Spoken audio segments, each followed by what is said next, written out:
मैं सीधे चलता हूं धर्मवीर चौधरी जी के पास। धर्मवीर चौधरी जी, अतीक अहमद एक स्थापित माफिया, उनकी पत्नी आपकी पार्टी की मेंबर है। उमेश पाल की हत्या हो जाती है, उनके परिवार पर कई तरह के संगीन आरोप हैं। वो अभी भी मेंबर हैं, निकाल दिया गया उनको, बता दीजिए। और दूसरा ये भी बताइए था, जब मायावती जी सीएम बनी थी तो उन्होंने मुख्तार अंसारी जैसे माफिया को Z+ सिक्योरिटी क्यों दी थी? आप थे नहीं उस टाइम बीएसपी में। गलत गलत गलत गलत। कोई बहन कुमारी मायावती जी ने राजा भैया और अतीक अहमद के प्रतिष्ठानों पर बुलडोजर चलवा दिया था। मैं मुख्तार अंसारी का नाम ले रहा हूँ भाई अशरफ की बिल्डिंगों को तोड़वा दिया था। मैं मुख्तार अंसारी की बात कर रहा हूँ कि उनको Z+ सुरक्षा क्यों दी थी। और इस बार उनके भाई किसके टिकट पर चुनकर आए हैं लोकसभा के अंदर, बताइए ना। अरे मुझे बोले, और अतीक अहमद की पत्नी क्यों मेंबर है समाजवादी बहुजन समाज पार्टी की, ये भी बता दीजिए। सवाल सीधा लीजिए ना। मुख्तार अंसारी को Z+ सुरक्षा क्यों दी थी अपने पहले कार्यकाल के दौरान 1995 में? अभी तो आप कह रहे हो कि जो है अतीक अहमद को सुरक्षा दी थी, अभी आप कह रहे हो कि मुख्तार अंसारी को। सर मुख्तार अंसारी की मैं कह रहा हूँ, अतीक अहमद की पत्नी आपको पता है, वो आपकी पार्टी की मेंबर है। हाँ तो क्या हो गया? कोई गुनाह है क्या पार्टी का मेंबर होना? गुनाह है क्या? माफिया की पत्नी पार्टी का मेंबर होना, उनके ऊपर कोई मुकदमा चल रहा है क्या? स्थापित माफिया की पत्नी जिनके ऊपर संगीन आरोप है, तो क्या हो गया भाई? कुछ क्या नहीं हो हुआ। गया? अगर शाइस्ता परवीन पर तो नहीं है ना मुकदमे? शाइस्ता परवीन पर मुकदमे हैं। मैं आपका ज्ञान बढ़ा दूं दीपक जी कि बहन कुमारी मायावती जी ने अब लोकायुक्त की शिकायत पर अपने कैबिनेट से 12 कैबिनेट मंत्रियों को बर्खास्त कर दिया था। ये दिखा सकते हैं हिम्मत समाजवादी पार्टी के और बीजेपी के नेता जो बैठे हुए यहाँ पर। मुझे 2017 का एक नारा जरूर याद है, जो नारा बीएसपी की सरकार के बाद लगा था। आप मुझे बोले दीजिए 2012 में क्या नारा लगा था, सुना आपको धर्मवीर चौधरी जी?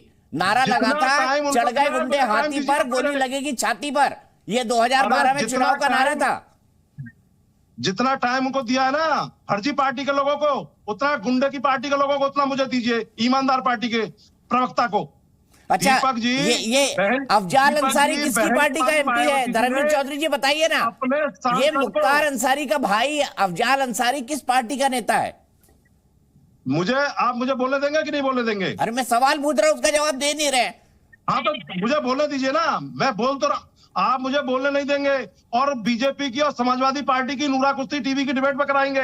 इन माफियाओं को दोनों को बिठा करके, जिनके आकाओं के ऊपर संगीन अपराधों में मुकदमे दर्ज है, ये बीजेपी के लोग चिन्मयानंद स्वामी के कॉलेज में सम्मेलन करने जाते हैं, तो वहां बुलडोजर लेके नहीं जाते, वहां हाथ जोड़ने जाते सम्मेलन करने कि हम आपके कॉलेज में बलात्कारी साहब आए हैं, हमको सम्मेलन करने दीजिए, और वो भगा देते हैं इनको।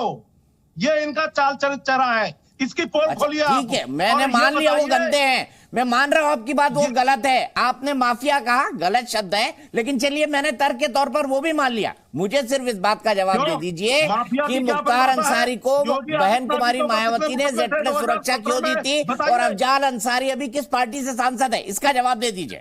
और अतीक अहमद की पत्नी आपने कह दिया उनके ऊपर कोई मुकदमा नहीं है, क्या क्या आरोप लग रहे हैं उन पे मैं आपको बताऊंगा आगे, लेकिन बता दीजिए। समाज पार्टी का अरे मुख्तार अंसारी परिवार का बता दीजिए ना।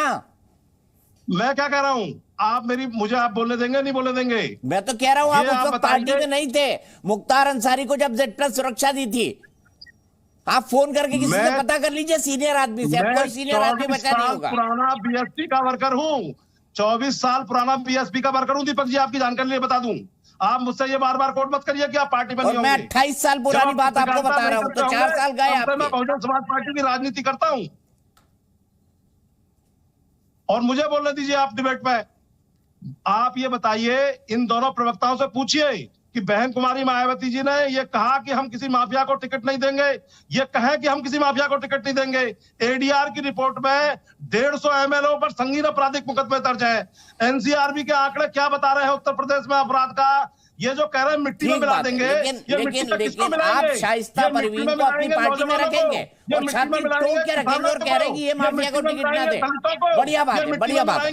धर्मवीर जी सुन ली मैंने आपकी बात, बहुत वक्त दिया आपको, बहुत वक्त दिया, लेकिन जब आप राजनीतिक हमले करते हैं ना, तो ये देखना चाहिए क्या लग रहा है और क्या आप दूसरे के लिए बोल रहे हैं और उसमें कितना तथ्यात्मक है। क्योंकि हमारी जनता को हम लोग सोचते हैं, हम जो डिबेट करने बैठते हैं कि हमारे पास ही अकेले ज्ञान है, जनता के पास हमसे ज्यादा ज्ञान है। इसीलिए मैं सीधे अखिलेश जी के पास जाऊंगा। अखिलेश जी, क्या कहता है ये पूरा वाकया जो प्रयागराज में हुआ?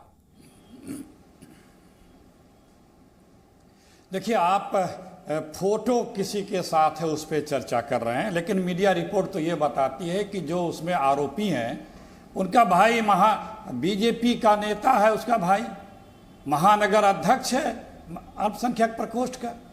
तो इसके बारे में फिर क्या कहेंगे आप? ये तो और गंभीर बात है। और देखिए, ये अपराधी की बात हो रही है, अब बीजेपी कहती है अपराधी मुक्त। मैं पिछले 6 साल 5 साल से सुन रहा हूं कि या तो अपराधियों ने प्रदेश छोड़ दिया या देश छोड़ दिया या ऊपर चले गए। तो फिर ये अपराधी आ कहां से जा रहे हैं? क्योंकि ये सिर्फ जुमले हैं। और बीजेपी जब कहती है अपराध के ऊपर प्रहार की बात, तो 52 मंत्रियों में से पता आपको कितने मंत्री दागी हैं इनके? 22। और मैं नाम नहीं लूंगा, या ये आपको बताने की आवश्यकता नहीं है कि उसमें कौन कौन लोग थे दागी या कौन कौन लोग हैं, ये भी आपको बताने की आवश्यकता नहीं है। और दीपक जी, दुनिया की पहली सरकार है, हर सरकार अपराधियों के ऊपर तगड़े कानून बनाती है। इस सरकार ने विधानसभा से अपराधियों से मुकदमे वापस लेने के कानून बनाए पिछले रिजीम में, और छाती ठोक के जनसभाओं में बोलते हैं बीजेपी के शीर्ष नेतृत्व के लोग, हमने 20,000 मुकदमे वापस लिए। ये पहली सरकार है, क्योंकि वो जो सुप्रीम कोर्ट ने मॉनिटरिंग शुरू कर दी कि माननीय लोगों के जल्दी रैपिड ट्रायल शुरू हो जाए, तो माननीय लोग तो कितने पता नहीं कहाँ से कहाँ चले जाते, इसलिए मुकदमे वापस ले लिए। तो ये जो सरकार है ये क्रिमिनल फ्रेंडली सरकार है, अपराध में भी अपना और पराया करती है।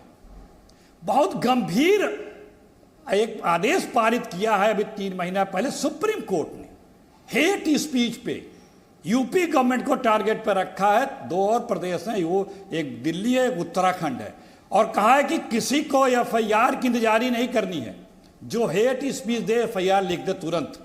लेकिन रोजाना हर दूसरे दिन बीजेपी के नेता या उनके समर्थित लोग यूपी में धमकियां देते हैं, हेट स्पीच देते हैं, चैलेंज करते हैं, जो सब क्राइटेरिया में आता है। एक मुकदमा, गिरफ्तारी छोड़िए, एक मुकदमा तक नहीं लिखा जाता है। और इन लोगों के नेताओं के ऊपर अगर किसी ने व्यंग्यात्मक भी टिप्पणी कर दी, ट्वीट कर दिया, तो कोहराम मच जाता है, ऐसे मानो जैसे कोई कहां से कहां आतंकी आ गया है। ठीक है, तो ये इनका चरित्र है।